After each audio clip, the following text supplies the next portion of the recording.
Hello दोस्तों, आप सभी का स्वागत है मेरे चैनल में।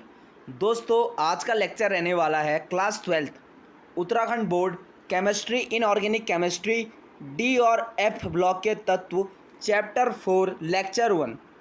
दोस्तों, आज का लेक्चर जो रहेगा इनऑर्गेनिक केमिस्ट्री का है, जिसमें डी और एफ ब्लॉक के तत्वों के बारे में हम पढ़ेंगे।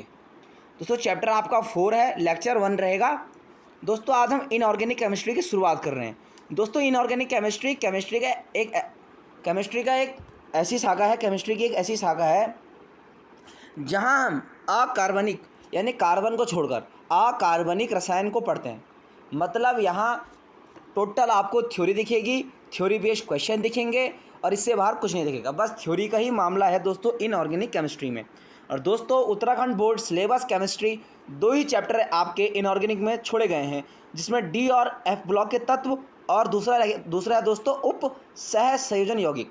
2 ही चैप्टर आपके छोड़े गए हैं और जिनका वेटेज 10 नंबर का है।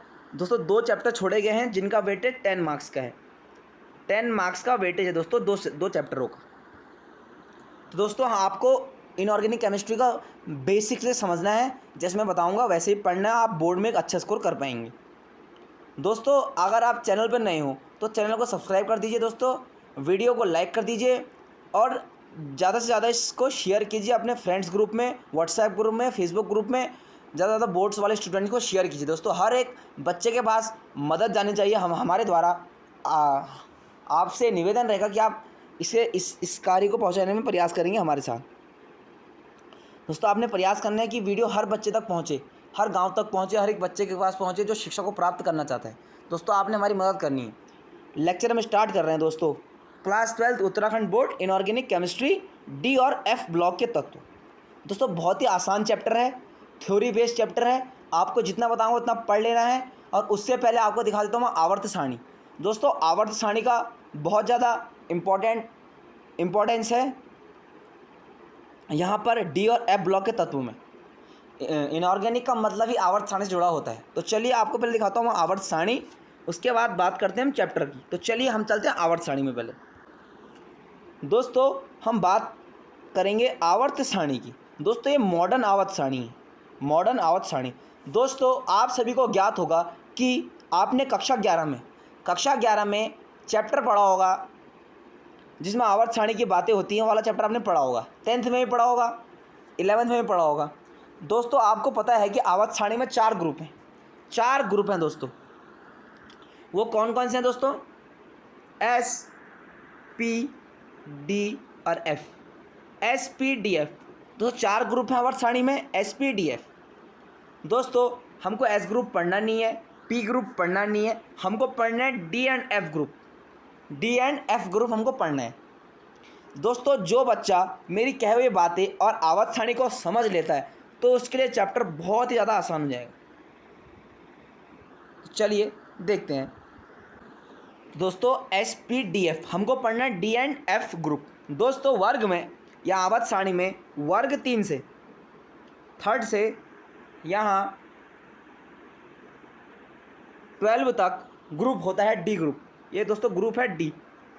वर्ग 3 से वर्ग 12 तक के तत्वों को डी ब्लॉक के तत्व कहते हैं। डी ब्लॉक के तत्व अगर आपसे कोई पूछेगा कि किन्हें कहते हैं, तो आप बोलेंगे आवर्त सारणी में वर्ग 3 से 12 तक के तत्वों को डी ब्लॉक के तत्व कहते हैं। और दोस्तों, इनको एक दूसरे नाम से भी जाना जाता है, जिसका नाम है संक्रमण तत्व। संक्रमण का मतलब होता है बीमारी, रोग। इन्हें बोलते हैं संक्रमण तत्व। इनको संक्रमण तत्व इसलिए बोलते हैं क्योंकि देख सकते हैं दोस्तों आप, ये एस और पी ग्रुप के बीच होते हैं।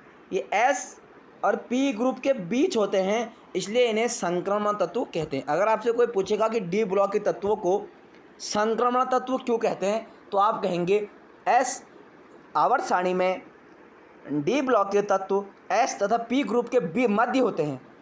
एस तथा पी ग्रुप के मध्य होते हैं, इसलिए इन्हें संक्रमण तत्व कहते हैं।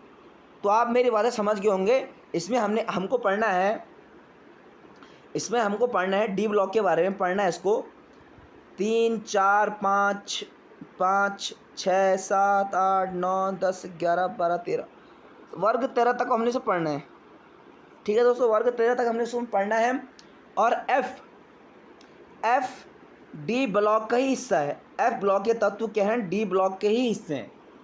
यहाँ से 57 लेंथेनियम, 89 एक्टिनियम से उठा के यहाँ रख दिए गए हैं, जिनकी एक अलग श्रेणी बनाई गई है जिसे एफ ब्लॉक के तत्व कहते हैं।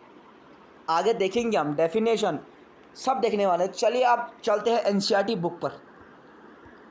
और दोस्तों आपने चैनल को सब्सक्राइब कर लेना और वीडियो को लाइक कर देना दोस्तों, प्लीज़ सपोर्ट कीजिए। चलिए आप चलते हैं एनसीईआरटी बुक पर। तो दोस्तों हम एनसीईआरटी बुक पर आ चुके हैं। एकक 4 है, डी एवं एफ ब्लॉक के तत्व है। और दोस्तों आपको एक बात बता दूं मैं एक बार कि इस साल केमिस्ट्री उत्तराखंड बोर्ड इनऑर्गेनिक का सिलेबस इतना कम कर दिया कि आसानी से आप 10 नंबर ला सकते हैं। 10 नंबर का वेटेज रहेगा चैप्टर 4 और 5 का। इसके बाद एक चैप्टर है उप सहसंयोजन योग्य वाला चैप्टर है, वहाँ से कम पूछा जाएगा, ज़्यादा पूछा जाएगा। यहाँ से थ्योरी बेस्ड क्वेश्चन बनेंगे, यहाँ से टोटल यहाँ से बनेंगे थ्योरी बेस्ड क्वेश्चन। और दोस्तों चैप्टर ये 2 भाग में डिवाइड रहेगा, डी एंड एफ में। पहले हम डी को ख़त्म करेंगे, उसके बाद हम एफ को ख़त्म करेंगे। तो चलिए पढ़ते हैं एनसीईआरटी को। देखो मैंने कहा दोस्तों आपको पहले आवर्त सारणी में कमांड होनी चाहिए थोड़ी बहुत, तो मैंने आवर्त सारणी आपको समझा दिया थोड़ा बहुत। अगर आपको फिर भी समझ नहीं आता आप जाकर दोबारा देख सकते हैं आवर्त सारणी के कॉन्सेप्ट मैंने क्या बताया। देखिए दोस्तों लिखा है आयरन, कॉपर, सिल्वर और गोल्ड सभी संक्रमण तत्व में आते हैं, जिन्होंने मानव सभ्यता विकास में महत्वपूर्ण भूमिका निभाई है। आंतरिक संक्रमण तत्व जैसे TH, PA, यूरेनियम आधुनिक काल में नाभिकीय ऊर्जा के श्रेष्ठ स्रोत सिद्ध हो रहे हैं। दोस्तों आंतरिक संक्रमण तत्व से मतलब है एफ ब्लॉक। एफ ब्लॉक के तत्वों को आंतरिक यानी अंदर होते हैं ना, डी ब्लॉक के तत्वों के अंदर होते हैं, डी ब्लॉक के तत्वों के अंदर होता है, तो इसने आंतरिक संक्रमण तत्व या अंतः संक्रमण तत्व कहते हैं। आंतरिक या अंतः संक्रमण तत्व कहते हैं क्योंकि डी ब्लॉक के अंदर होते हैं। मैं दिखाना भी आवर्त सारणी में आपको, डी ब्लॉक के अंदर से बाहर निकल रहे हैं। लेंथोनियम से एक्टोनियम 57, एक्टोनियम 89 से निकल रहे हैं बाहर को। तो वही बात आपको मैंने बताई। वही लिखा है इसमें कि आवर्त सारणी में डी ब्लॉक में वर्ग 3 से 12 तक के तत्व आते हैं, जिन्हें 4 दीर्घों में बांटा गया है। ये आपको सारा बताने वाला हूँ, सारा मैंने इसका एक PDF बनाया हुआ है, PDF समझा दूंगा पूरा आपको मैं, सारा दोस्तों सारा देखे आप। तो चलिए आपको एक PDF में ले चलते सीधा। तो दोस्तों हम डायरेक्ट आ चुके हैं PDF पे अपनी। दोस्तों मैंने वही लिखा है जो एनसीईआरटी की बातें हैं, आपने मेरे PDF को पढ़ लेना है। जितना मैं समझाऊँ तो आपने इस PDF को पढ़ लेना है पूरा। दोस्तों ये 31 पन्नों का PDF है, जिसमें 20 पन्ने आज हम देखने वाले हैं। उसके बाद एफ ब्लॉक को हम कल दूसरे लेक्चर में देखेंगे। आज डी को हम डिटेल में पढ़ेंगे, डी ब्लॉक को डिटेल में पढ़ लेंगे आज इस लेक्चर में, और अगले लेक्चर में हम देखेंगे एफ ब्लॉक को। तो चलिए दोस्तों डी ब्लॉक के तत्व या इन्हें संक्रमण तत्व कहते हैं, आपको बता चुका हूँ मैं। डी ब्लॉक के एलिमेंट या संक्रमण तत्व कहते हैं इनको। तो लिखा है मैंने आवर्त सारणी में वर्ग 3 से 12 तक के तत्वों को डी ब्लॉक के तत्व कहते हैं। वर्ग 3 से 12 तक के तत्वों को संक्रमण तत्व या डी ब्लॉक के तत्व कहते हैं। इन्हें संक्रमण तत्व कहते हैं क्योंकि ये एस तथा पी ब्लॉक के बीच होते हैं। आपको भी दिखाया मैंने आवर्त सारणी में। डी ब्लॉक के तत्वों को 4 श्रेणियों में बांटा गया है। मैंने आपसे कहा ना, डी ब्लॉक के तत्वों को 4 श्रेणियों में बांटा गया है। पहली श्रेणी है 3D श्रेणी, 4D श्रेणी, 5D और 6D श्रेणी। 3D श्रेणी में आते हैं स्कैनियम 21 से जिंक 30, और 4D श्रेणी में Y39 से कैडमियम 48। अब 5D और 6D श्रेणी दोस्तों होती है, 5D और 6D होती है दोस्तों किसके लिए? एफ ब्लॉक के लिए। इस वक्त आप ध्यान रखें, 5D और 6D जो श्रेणी होती है दोस्तों वो होती है एफ ब्लॉक के लिए। 5D और 6D एफ ब्लॉक के लिए होती है। तो आपने 3D 4D आपको पढ़ना है 21 से 30, 39 से 48, और 5D में लेंथोनियम 57 से HEG मरकरी, 80 एक्टिनियम, 89 से CN 112। ये है आपके 5D और 6D श्रेणियाँ। तो देखते हैं हम नेक्स्ट स्लाइड। अब दोस्तों हम डी ब्लॉक के तत्वों के विशेषता की बात करेंगे। हम बात करेंगे डी ब्लॉक के तत्वों की विशेषता की। देखो दोस्तों क्वेश्चन कैसे जनरेट होगा बोर्ड में, आपसे पूछ लेगा वो कि डी ब्लॉक के तत्व किसे कहते हैं, इनकी दो विशेषता बताइए। तो आपकी विशेषता बता दो। चलिए अब देखिए दोस्तों, आपको हेडिंग दिख रही है ऊपर, डी ब्लॉक के तत्वों के सामान्य गुण या उनकी विशेषताएं। सामान्य गुण बोले चाहे उनकी विशेषताएं बोले या गुणों के बारे में बात करें, तो आपको विशेषता, सामान्य गुण, गुणवत्ता ये पूछे तो आपको ध्यान रखना है कि इनका मतलब होता है विशेषताओं से। तो चलिए पहली विशेषता देखते हैं इनकी इलेक्ट्रॉनिक विन्यास की। डी ब्लॉक के तत्वों का अपने एक इलेक्ट्रॉनिक विन्यास होता है, जिसका प्रसार, डी ब्लॉक के तत्वों का एक अपना इलेक्ट्रॉनिक विन्यास होता है जिसका प्रसार कुछ इस प्रकार से है। क्या है प्रसार?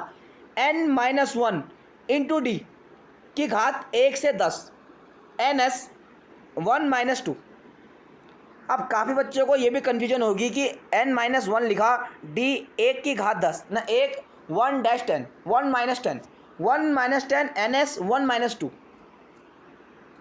तो आपको एक बात याद रखनी है, देखिए तो s है, p है, d है, f है।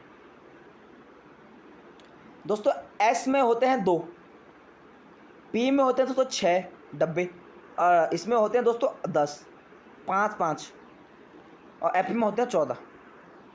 तो आपको एक बात याद रखनी है, तो आपको ये याद कर लेना है दोस्तों, n-1 d 1-10 1-10 ns 1-2 इनका इलेक्ट्रॉनिक विन्यास ये होता है। याद कर लेना है, पहली विशेषता इलेक्ट्रॉनिक विन्यास की ही है। अब दूसरी विशेषता देखते हैं। आपको हैंड टू हैंड PDF पढ़ लेना है और सीधे बाहर एक क्वेश्चन नहीं आएगा बोर्ड में। इनऑर्गेनिक का मतलब ही तो थ्योरी को पढ़ना, थ्योरी को रटना, थ्योरी को रटवाना हमारा काम है। बस कोई ऑर्गेनिक है नहीं, फिजिकल है नहीं जो न्यूमेरिकल लगा के फिरेंगे हम। तो आपको करना क्या है, इलेक्ट्रॉनिक विन्यास n-1 इंटू डी 1-10 ns 1-2 ये ऊपर घातों में ब्रैकेट में आ जाएगा। तो अब सेकंड है इसका गुण, भौतिक गुण है। भौतिक गुण देखिए तो संक्रमण धातुएं, अगर कहीं पर संक्रमण लिखा उसका मतलब होगा डी ब्लॉक के तत्वों के बारे में बात हो रही है। कहीं पर भी संक्रमण तत्वों की बात होगी तो डी ब्लॉक के तत्वों के बारे में बात होगी। तो संक्रमण धातुएं अति कठोर व कम वाष्पशील होती हैं, मतलब ये कम कठोर होती हैं और कम वाष्पशील होती हैं, तथा इनका गलनांक व क्वथनांक उच्च होता है। गलनांक व क्वथनांक उच्च होता है क्योंकि धात्विक बंध ns के अतिरिक्त n-1 इंटू डी के अधिक इलेक्ट्रॉनिक्स का भाग लेना। दोस्तों गलनांक D5 विन्यास पर अधिकतम होते हैं। और दोस्तों डी ब्लॉक के तत्व कणन एंथैल्पी का मान उच्च दर्शाते हैं। कणन एंथैल्पी का मान उच्च दर्शाते हैं। और क्यों दर्शाते हैं दोस्तों, NCERT में क्वेश्चन भी है कि डी ब्लॉक के तत्व कणन एंथैल्पी का मान उच्च दर्शाते हैं क्यों। तो उसका उत्तर होगा दोस्तों, यहाँ से क्वेश्चन बन जाएगा। देखो, प्रथम श्रेणी की तुलना में द्वितीय श्रेणी व तृतीय श्रेणी की कणन एंथैल्पी अधिक होती है। बस इतना लिख देना आपको कि प्रथम श्रेणी की तुलना में द्वितीय व तृतीय श्रेणी की कणन एंथैल्पी अधिक होती है। आपको इतना लिख देना बस। अब दूसरा आता है परमाणु को आयनिक आकार में परिवर्तन। ये गुण है इसका, बेहतरीन गुण है, सबसे मेन गुण है यही है। तीसरा ये याद ध्यान लेना, उससे पहले आपको इस पे ध्यान देना है। किस पे? इस पे कि ये मैं नोट लगा के कह रहा हूँ, ये क्वेश्चन है NCERT में, एग्जाम्पल में, NCERT बुक क्वेश्चंस में है। तो उसमें क्वेश्चन कर लेता है कि डी ब्लॉक के तत्व कणन एंथैल्पी का मान उच्च क्यों दर्शाते हैं। तो आप कहेंगे कि प्रथम श्रेणी की तुलना में द्वितीय व तृतीय श्रेणी की कणन एंथैल्पी उच्च होती है, इसलिए बस उच्च दर्शाते हैं। बस इतना लिख देना आपको। अब बात करेंगे हम परमाणु को आयनिक आकारों का परिवर्तन। परमाणु को आयनिक आकारों का परिवर्तन।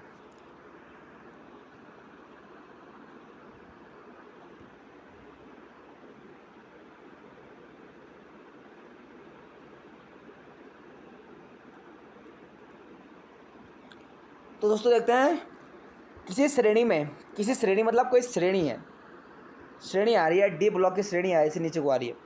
तो किसी श्रेणी में बाएं से, यानी बाएं से दाएं जाने पर, बाएं से दाएं जाने पर वर्ग वर्ग 10 तक का आकार घटता है, मतलब वर्ग 10 तक का आकार घटता है। आप बाएं से बाएं से दाएं जा रहे हैं, बाएं से दाएं जा रहे हैं, वर्ग 10 तक, वहाँ तक आकार घट रहा है, ठीक हो गया, और फिर बढ़ता है।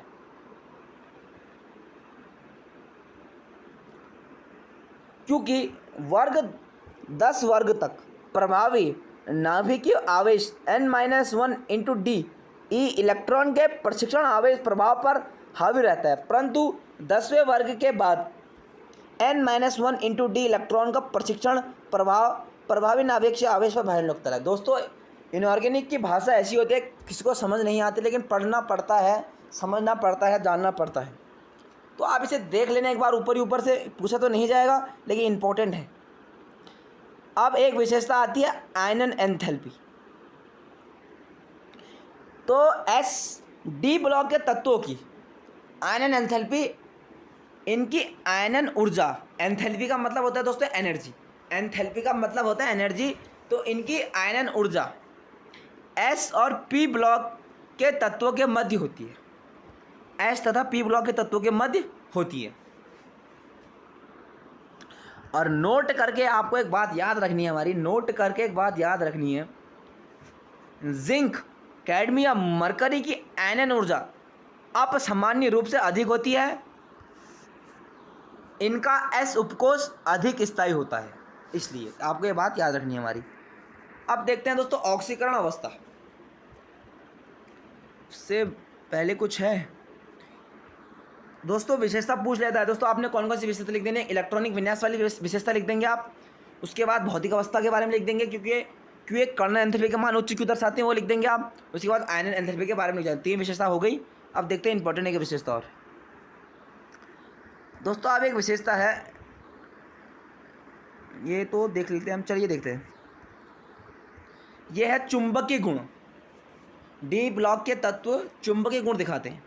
तो चुंबकीय गुण उत्पन्न होने का कारण है इलेक्ट्रॉन, जहाँ पर ई लिखा है ना, ये इलेक्ट्रॉन है, ई ऐसे ई माइनस इलेक्ट्रॉन निम्न 2 प्रकार की गतियाँ होती हैं। पहली कक्षीय गति, दूसरा पूछेगा आपको चक्रण गति।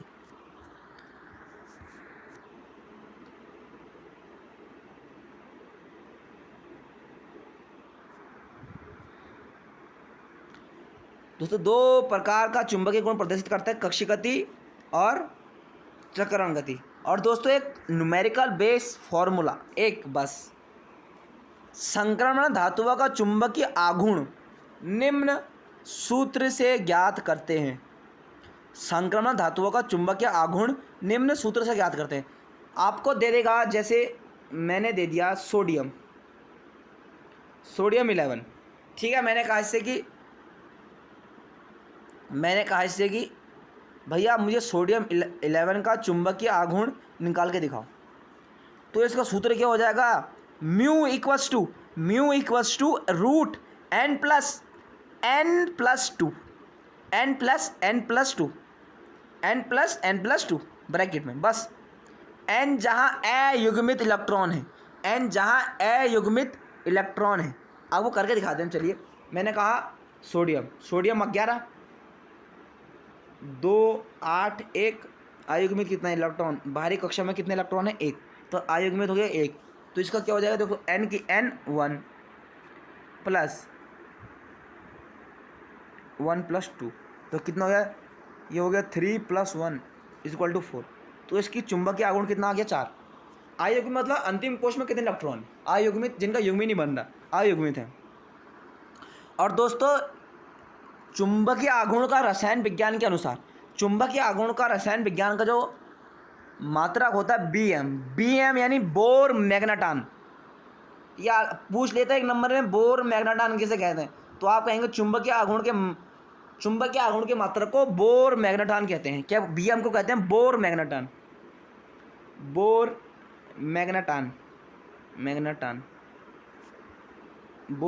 कहते हैं। तो चलिए अब देखते हैं, n जहाँ अयुग्मित इलेक्ट्रॉनों की संख्या है। संक्रमण धातु में 3 प्रकार का चुंबकीय गुण होता है। इसमें 3 प्रकार के चुंबकीय गुण पाए जाते हैं। अब कौन कौन से, अनुचुंबकीय, प्रतिचुंबकीय और लोह चुंबकीय।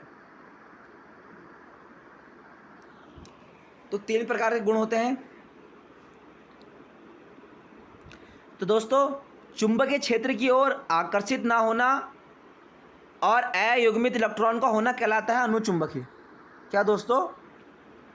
अनुचुंबकीय क्या कहलाते हैं? चुंबकीय क्षेत्र की ओर आकर्षित ना होना और अयुग्मित इलेक्ट्रॉन का होना, ये अनुचुंबकीय के गुण हैं।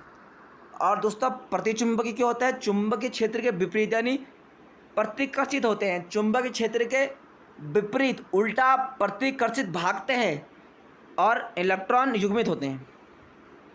मतलब यहाँ युग्मित, यहाँ अयुग्मित, मतलब यहाँ युग्म नहीं बनेगा, यहाँ टोटल बन के आएगा। और लोह चुंबकीय चुंबकीय क्षेत्र द्वारा प्रबलता से आकर्षित होते हैं और चुंबकीय क्षेत्र से हटा लेने पर चुंबकीय गुण ना खोना। तो दोस्तों, बोर्ड में कक्षा 12 इनऑर्गेनिक केमिस्ट्री में एक क्वेश्चन बनेगा, तो वह बनेगा क्या? वो कह देगा आपसे संक्रमण तत्व अनुचुंबकीय गुण दिखाते हैं क्यों? संक्रमण तत्व अनुचुंबकीय गुण दिखाते हैं क्यों? तो आप बोलेंगे चुंबकीय क्षेत्र की ओर आकर्षित नहीं होते हैं और अयुग्मित इलेक्ट्रॉन नहीं बनाते हैं। अयुग्मित इलेक्ट्रॉन नहीं बनाते हैं, चुंबकीय क्षेत्र की ओर आकर्षित नहीं होते हैं। और वैसे ही पूछ लेगा संक्रमण तत्व प्रतिचुंबकीय गुण दिखाते हैं क्यों? तो वो आप लिख दोगे चुंबकीय क्षेत्र के विपरीत प्रतिकर्षित होना, सभी इलेक्ट्रॉन का युग्मित होना। युग्म बन रहा है, प्रतिकर्षित हो रहा है विपरीत दिशा में। अब पूछ लेगा आपसे बोर्ड संक्रमण तत्व लोह चुंबकीय गुण दिखाते हैं क्यों? तो चुंबकीय क्षेत्र की ओर प्रबलता से आकर्षित होना और चुंबकीय क्षेत्र हटाने पर चुंबकीय गुण ना खोना। आपको ये बातें याद रखनी है और एक क्वेश्चन जरूर जनरेट होगा यहाँ से दोस्तों।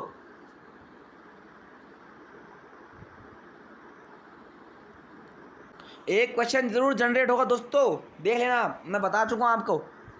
यहाँ से पूछ लेगा क्यों क्यों क्यों, तो इनके आंसर हैं ये इसलिए दिखाते हैं। अब एक क्वेश्चन और बनेगा यहाँ से कि संक्रमण तत्व डी ब्लॉक के तत्व रंगीन आयन क्यों दिखाते हैं? तो रंगीन आयन क्यों बनाते हैं, क्यों दिखाते हैं रंगीन आयनों का बनना? तो आपको लाइन टू लाइन याद कर लेनी है और वहीं चेप के आ जाना है, बस इतना आपको याद रखना है। यहाँ कोई कॉन्सेप्ट नहीं चलते इनऑर्गेनिक केमिस्ट्री में, कोई कॉन्सेप्ट नहीं चलते यहाँ बड़े बड़े कॉन्सेप्ट फेल हो जाते हैं। तो इनऑर्गेनिक का ऐसा लफड़ा है और ऑर्गेनिक का अपने लफड़ा है और फिजिकल का अपने लफड़ा है। तो इनऑर्गेनिक पर थोड़ा ध्यान दो। 10 नंबर 2 चैप्टर आसान चैप्टर हैं और 10 नंबर आपके हैं। और जो क्वेश्चन बना रहा हूँ वही बनेगा क्वेश्चन बोर्ड में, उत्तराखंड बोर्ड में। जो बता रहा हूँ, 3 क्वेश्चन बता चुका हूँ, 4 क्वेश्चन बता चुका हूँ कि ऐसा बनेगा। 5वां ये है, आपसे पूछ लेगा कि डी ब्लॉक के तत्व रंगीन आयन बनाते हैं क्यों? अब क्यों बनाते हैं ये पूछ लेगा आपसे। तो संक्रमण तत्व के डी उपकोष, दोस्तों संक्रमण तत्व ने डी ब्लॉक के एलिमेंट में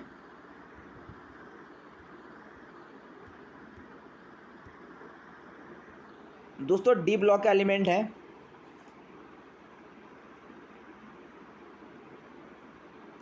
दोस्तों, इसमें होते हैं 5 उपकोष, 3 4 5 उपकोष। हर एक उपकोष में 2 इलेक्ट्रॉन होते हैं, हर एक उपकोष में 2 इलेक्ट्रॉन।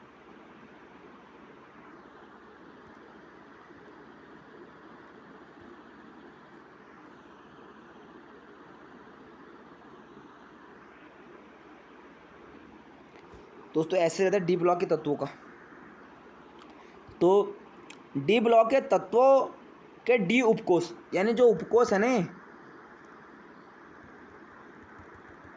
5 उपकोष होते हैं, फर्स्ट सेकेंड थर्ड फोर्थ और फिफ्थ। तो जो 5 उपकोष हैं इसमें अयुग्मित, आधा युग्म ऊपर आधा युग्म नीचे। तो डी ब्लॉक का जो उपकोष है ये, इसमें आधा इलेक्ट्रॉन नीचे आधा ऊपर। जो अयुग्मित इलेक्ट्रॉन है ये दृश्य प्रकाश के कुछ भाग को यानी यूवी मतलब दृश्य प्रकाश के कुछ भाग को अवशोषित करके निम्न ऊर्जा स्तर से, दोस्तों यहाँ निम्न, यहाँ लो से उच्च ऊर्जा स्तर में चले जाते हैं, इसलिए ये रंगीन आयन दिखाते हैं या बनाते हैं। क्या कह रहा हूँ आपसे मैं कि डी ब्लॉक के तत्व जो होते हैं उनके उपकोष में उपस्थित अयुग्मित इलेक्ट्रॉन दृश्य प्रकाश का कुछ भाग अवशोषित करके निम्न ऊर्जा स्तर से उच्च ऊर्जा स्तर में चले जाते हैं, इसलिए रंगीन आयन बनाते हैं। बस इतनी सी बात है और क्वेश्चन जरूर बनेगा, याद रखना मेरी बात। मैंने पेन से कर भी रखा, देखा पेन से कर भी रखा है मैंने।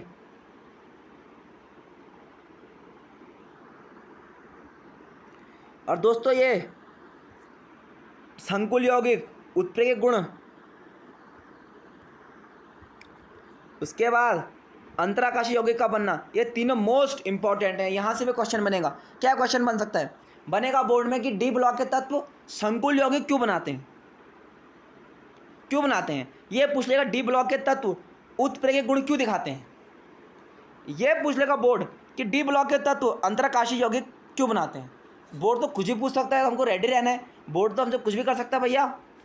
तो वो आपको बता दे रहा हूँ, 4, 5 और 3 8 क्वेश्चन हो गए। इन 8 क्वेश्चन से बाहर अभी तक कुछ नहीं आएगा, सच बता रहा हूँ। मैं खुद बोर्ड दिया हूँ उत्तराखंड बोर्ड के, 85 नंबर थे मेरे केमिस्ट्री में, 80+ स्कोर किया था, शायद 82 85 थे मेरे मार्क्स।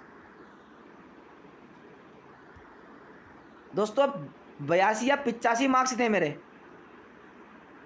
रिजल्ट में देख के बताऊंगा आपको, प्रूफ दिखाऊंगा अगर आपको विश्वास नहीं हम पे। तो केमिस्ट्री हमारा फेवरेट रहा है, मेरा फेवरेट रहा है केमिस्ट्री। 10th से 11th में 12th में केमिस्ट्री का ज़्यादा पढ़ा करता था। केमिस्ट्री से मुझे लगाव था बहुत ज़्यादा। तो दोस्तों आपने जो मैं बता चुका हूँ, इससे बाहर कोई क्वेश्चन नहीं आएगा। अभी तक 3 क्वेश्चन, ये 4 वो 7 और एक 8 9 क्वेश्चन बता चुका हूँ, इनसे बाहर कुछ नहीं आएगा। तो डी ब्लॉक के तत्व संकुल यौगिक क्यों बनाते हैं भैया, पढ़ने हैं हमको। तो संकुल यौगिक बनाने का एक कारण होता है दोस्तों, संकुल यौगिक बनाने का एक ही कारण होता है। वो कारण क्या है? देखो वो कारण है ये,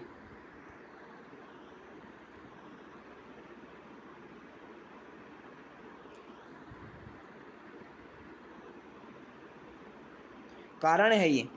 कारण क्या है? रिक्त डी कक्षा होने का कारण, रिक्त डी कक्षा होने के कारण संकुल यौगिक बनाते हैं। बस इतना लिख देना है, काम हो गया। उदाहरण के लिए FeCN6 3- CuNH3 का होल 4 2+ आदि।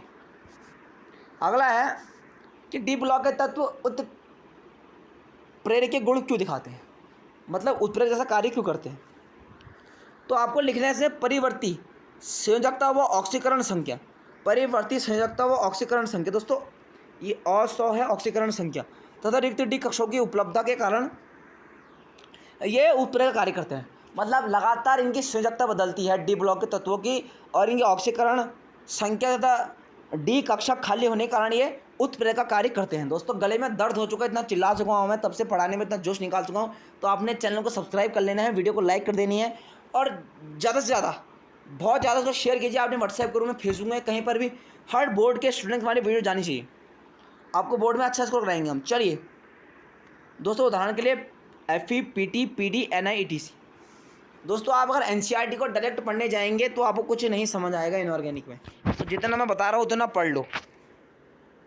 अगला है अंतराकाशी यौगिक क्यों बनाते हैं, अंतराकाशी स्थल, अंतराकाशी यौगिक क्यों बनाते हैं। तो चलिए देखते हैं इसको हम।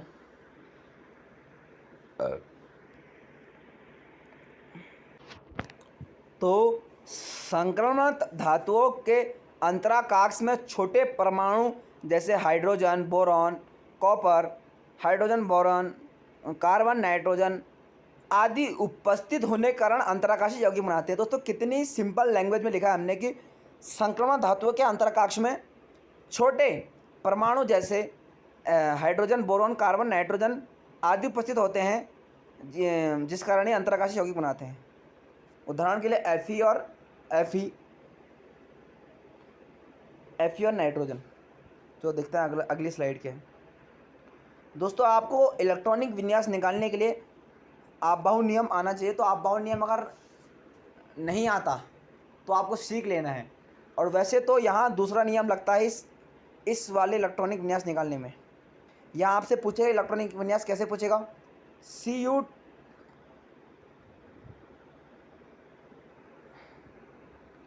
आपसे यहाँ पूछेगा Cu डबल पॉजिटिव का इलेक्ट्रॉनिक विन्यास निकालो। तो इसके लिए एक अलग मेथड है, वो आपको बता देता हूँ मैं अलग मेथड क्या है। उसके लिए पहले इनके हम समानताएं पढ़ लेते हैं भैया। दोस्तों डी ब्लॉक के तत्वों के मुख्य गुण कौन कौन से हैं।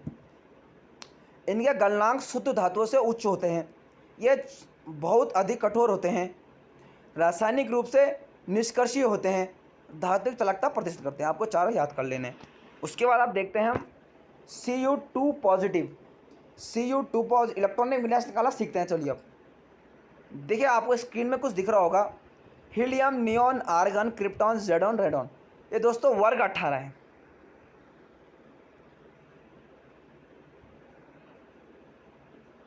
दोस्तों ये वर्ग कितना है?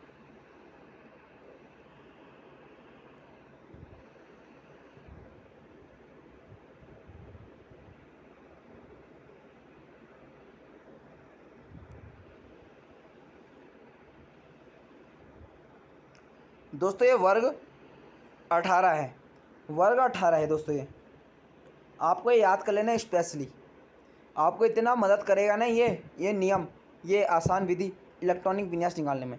उससे पहले चलते हैं हम एनसीईआरटी बुक पर। सीधा चलिए देखो कैसे आपको यूज़ करना है। आपको याद रखना है हीलियम,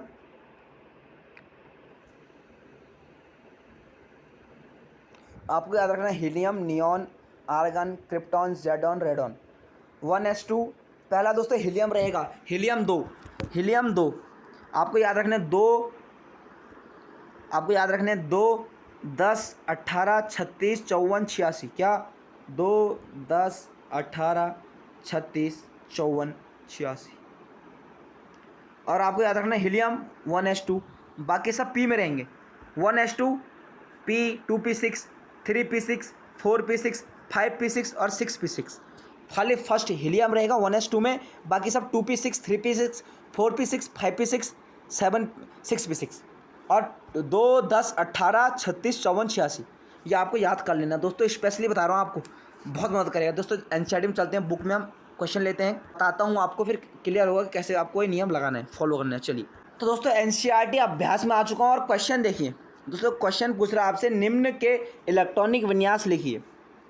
दोस्तों ये Cr3 पॉजिटिव, कॉपर पॉजिटिव, उसके बाद CO कोबाल्ट, पोलोनियम 3 पॉजिटिव, सी लैंथेनियम ये 4 पॉजिटिव। तो दोस्तों आपने निकालने कैसे हैं, आपने निकालने कैसे हैं वही नियम जो पीछे भी दिखा चुका हूँ, वही नियम को फॉलो करना है।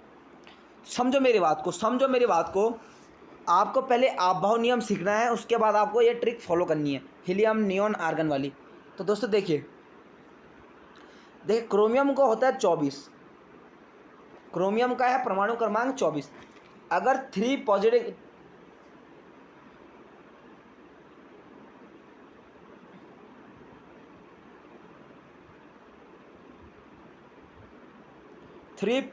इन 3 जोड़ने हैं, तो निकालना कैसे आपको देखिए। चलिए क्या दोस्तों क्रोमियम, तो दोस्तों आपने यहाँ देखना है कि क्रोमियम का परमाणु क्रमांक है 24, 24 है और 3 पॉजिटिव में। तो आपको ऐसा देखना है, आपको ऐसा देखना है क्रोमियम, क्रोमियम कहाँ पे बैठ रहा है। हीलियम 2 में तो नहीं आएगा, 2 और 10 के बीच में तो नहीं आ रहा। उसके बाद देखना 18 से 36 के बीच में क्या 24 आ रहा है। तो जी हाँ, 18 से 36 के बीच में 24 आ रहा है। तो आपने सीधा ऐसे लिख देना है, 1s2 2s2 को छोड़कर सीधा आपने 18, सीधा आप 18 लिखेंगे, आप लिखेंगे 3p6। अब सॉरी दोस्तों, आप लिखेंगे AR पे ब्रैकेट, मतलब आप 18 स्टेप, मतलब 18 स्टेप चल चुके हैं, 18 स्टेप अब चले, 18 है टोटल। उसके बाद आपने आपभाव नियम लगाना है, 4s1 और 4s2 और 3d4। और दोस्तों आपको इसमें क्या करना है, 3 ऐड करने हैं।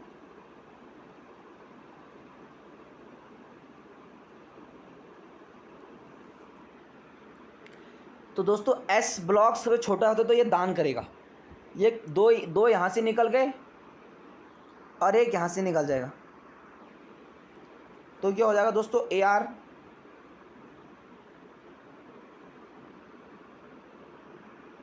4s1 3d5।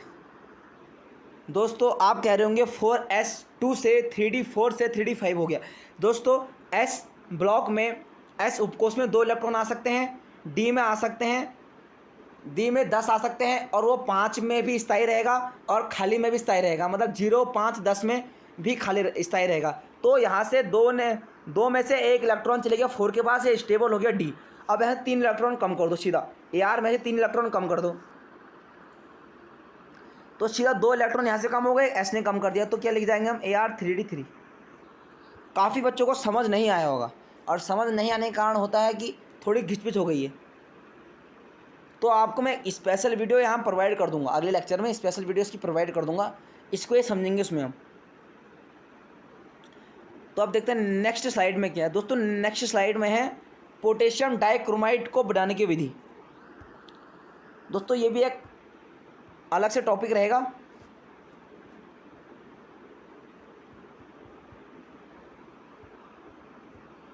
तो पोटेशियम डाइक्रोमाइड, अब पोटेशियम डाइक्रोमाइड को देखते हैं हम। चलिए थोड़ा बहुत आपको बता देता हूँ पोटेशियम डाइक्रोमाइड क्या है। दोस्तों पोटेशियम डाइक्रोमाइड K2Cr2O7, हमने इसको बनाना कैसे, बनाने की विधियाँ, उसके बाद दोस्तों इसकी रिएक्शन होती है। इसकी एक रिएक्शन है, इनकी रिएक्शन है दोस्तों अम्लीय माध्यम में ऑक्सीकरण गुण। आप बोर्ड में इस साल 5 क्वेश्चन देखेंगे, 5 नंबर में 1-1 वाले में आपसे पूछेगा हो कि आयोडाइड से आयोडीन कैसे बनाएंगे हम, आयोडाइड से आयोडीन कैसे बनाएंगे। आपको अगर मेरी बात को विश्वास नहीं, आप जाकर प्रीवियस ईयर क्वेश्चन पेपर देख सकते हैं, वहाँ पूछता है यहाँ से वहाँ कैसे पहुँचेंगे। जैसे आपसे पूछ लेगा आयोडाइड से आयोडीन, और पूछ लेगा टिन सेकंड से टिन IV में ऑक्सीकरण कैसे करेंगे हम, और पूछ लेगा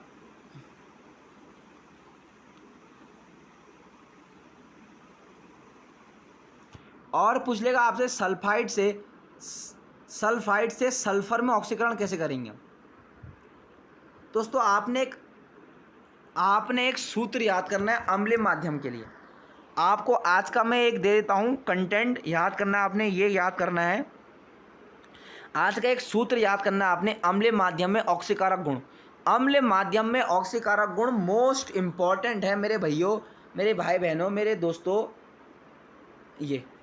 ये वाला जो एरो है, ये एक ऐसी रिएक्शन है, इसके मदद से आप अम्लीय माध्यम में ऑक्सीकारक गुण पा पाएंगे पोटेशियम डाइक्रोमाइड की। पोटेशियम डाइक्रोमाइड हम कल बनाना सीखेंगे, अभी थोड़ा ज़्यादा हो जाएगा आपके लिए। लेक्चर फर्स्ट है, लेक्चर सेकेंड हम कल देखेंगे, लेकिन आज के लिए आपका जो होमवर्क है वो आपको बता देता हूँ मैं। आपको एक रिएक्शन याद करके आनी है कल, और आप सब इसे कमेंट बॉक्स में लिखेंगे इस रिएक्शन को दोस्तों। तो वो रिएक्शन है Cr2O7 2 negative plus 14 hydrogen positive plus 6 electrons, ये एरो बन गया 2Cr3 3 पॉजिटिव प्लस 7s2। क्या ये आपको याद रखना है? आपको यहाँ पर लिख के दिखा देता हूँ दोस्तों, काफ़ी भाई बहनों का यहाँ दिख नहीं रहा होगा साइड में। दोस्तों रिएक्शन है Cr2O7 2 negative plus 14H positive plus 6 electron, arrow 2Cr3 positive plus 7s2 3 positive. यहाँ पे दोस्तों 3, ये यहाँ पे पॉजिटिव है, पॉजिटिव 3 पॉजिटिव प्लस 7H2O। ये है अम्लीय माध्यम में ऑक्सीकारक गुण। दोस्तों अम्लीय माध्यम में ऑक्सीकारक गुण, इस रिएक्शन को आपने कल याद करना है, हम कल इससे बनाना सीखेंगे। जैसे आयोडाइड से आयोडीन बना है। दोस्तों आयोडाइड क्या होता है? आयोडाइड होगा दोस्तों I नेगेटिव से I2। देखो आयोडीन होता है I2, आयोडाइड I से I2 आयोडीन। तो आपको पहले अम्लीय माध्यम में ऑक्सीकारक गुण की रिएक्शन याद होनी चाहिए टोटल। जैसे आपने लिखा 2Cr2O7 2 negative plus 14H positive plus 6 electron gives 2Cr3 positive plus 7H2O। उसके नीचे आपने लिखना है, जैसे आपसे कोई भी पूछ लेगा, आपसे पूछ लिया उसने बोर्ड वाले ने आयोडाइड से आप आयोडीन में संपन्न कैसे करेंगे, तो आपने कैसे संपन्न करना है, आप लिखेंगे आई से I2 में, I से I2 में। उसके बाद आपने रिएक्शन को बैलेंस करनी है। देखो यहाँ 2 है, यहाँ 2 नहीं है। उसके बाद जैसे देखिए आप, जैसे I नेगेटिव से I2 में प्लस आपने 2 इलेक्ट्रॉन्स ऐड करने हैं, हर किसी में आपने प्लस 2 इलेक्ट्रॉन ऐड करने हैं और नीचे लगा देना है 3 से गुणा। रिएक्शन बैलेंस करके आपने RHS में 2 इलेक्ट्रॉन जोड़ने हैं, जिसमें भी आप संपन्न कराएंगे। आपको मेरी बात याद रखनी है और 3 से गुणा लगा देना है। 3 दूनी 6, 6 इलेक्ट्रॉन। उसके बाद 6 इलेक्ट्रॉन से 6 इलेक्ट्रॉन कट गए, ठीक है। 3 दूनी 6, 6 से 6 इलेक्ट्रॉन कट गए। उसके बाद रिएक्शन को एज इट इज उतार देना है। देखो जैसे Cr2S हमने उतार दिया, 14H पॉजिटिव उतार दिए। उसके बाद 3 दूना 6, उसके बाद 3 दूना 6, यहाँ भी गुणा हुआ 6 से। पूरे रिएक्शन में 3 से गुणा कर दिया हमने। 3I2 भी होगा, अभी देखना 3I2 भी होगा यहाँ। तो देखिए है नहीं, एज इट इज उतार देनी है। जो भी आपने गुणा भाग किया, जहाँ भी किया है, नीचे वाले भाग में किया चाहे ऊपर वाले भाग में किया, आपने पूरे ही समीकरण गुणा कर देना है। जैसे आपने 3 से किया तो पूरे ही समीकरण करेंगे अब। 3 दूना 6, 3I2। और उसके बाद काटने के बाद आपने रिएक्शन को बना देनी है। दोस्तों आपको एक बात और याद रखनी है मेरी, जो ऊपर वाली अम्लीय माध्यम में ऑक्सीकारक गुण वाली रिएक्शन है, इसमें या इलेक्ट्रॉन वाले पार्ट को या हाइड्रोजन वाले पार्ट को, किसी एक पार्ट को कम करना होता है। या तो आप इलेक्ट्रॉन वाले पार्ट को कम कर दो, या तो आप हाइड्रोजन वाले पार्ट को कम कर दो। उसके बाद रिएक्शन लिखो, उसके बाद गुणा करो, रिएक्शन बैलेंस करो, उसका गुणा लगाओ, क्या हो सकता है। 3 से हमने गुणा किया, 3 दूनी 6, 6 से 6 इलेक्ट्रॉन ऊपर कट गए। उसके बाद हमने रिएक्शन एज इट इज उतार दिए, कुछ नहीं है। और 3 से हम गुणा लगा, पूरे समीकरण में गुणा लगेगा। ऐसा नहीं खाली 2 से लगा दिया, बाकी से नहीं लगा तो गलत हो जाएगा। पूरे समीकरण में गुणा लगेगा। और वैसे अगर ऊपर वाले को हम 3 से गुणा लगाते हैं, पूरे समीकरण में गुणा लगेगा। और उसके बाद रिएक्शन एज इट इज उतार देनी है आपने। आई होप आप समझ पा रहे होंगे मेरी बात को। अगर नहीं समझ पाए तो आप कमेंट कर सकते हैं, कल इसको हम फिर देखने वाले हैं। तो दोस्तों आज का लेक्चर 42 मिनट का हो गया है, तो आपने लेक्चर को पूरा वॉच करना है। और जो भी आपको समझ नहीं आए मेरी बात, आप कमेंट कर सकते हैं, स्पेशली उत्तराखंड बोर्ड वाले स्टूडेंट्स के लिए है।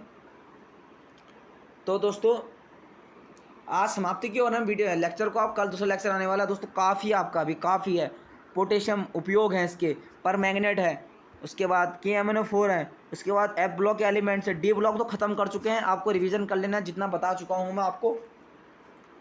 और दोस्तों आपने चैनल को सब्सक्राइब कर लेना है, वीडियो को लाइक और शेयर कर देनी है। वीडियो को व्हाट्सएप ग्रुप में आप कहीं भी शेयर करेंगे, शेयर करने से हमको खुशी मिलेगी और आपको पढ़ाने की हिम्मत होगी। ऐसा कंटेंट लाने वाले हैं, और उत्तराखंड बोर्ड के previous year question paper solve करा चुका हूँ कुछ सालों के, आप जाकर देख सकते हैं अगर किसी बच्चे को देखने हैं तो। और काफ़ी केमिस्ट्री का कंटेंट डाल चुका हूँ अपने चैनल पर मैं, आप जाकर देख सकते हैं। और सपोर्ट कीजिए दोस्तों हमें। अब धीरे धीरे हम 200 सब्सक्राइबर्स की ओर जा रहे हैं, तो आप शेयर कीजिए वीडियो को ज़्यादा, और चैनल को सब्सक्राइब करना ना भूलिए, और वीडियो को लाइक शेयर प्लीज़ दोस्तों, प्लीज़ आपसे हमारी एक ही इच्छा है कि आप शेयर करेंगे, वीडियो को लाइक करेंगे।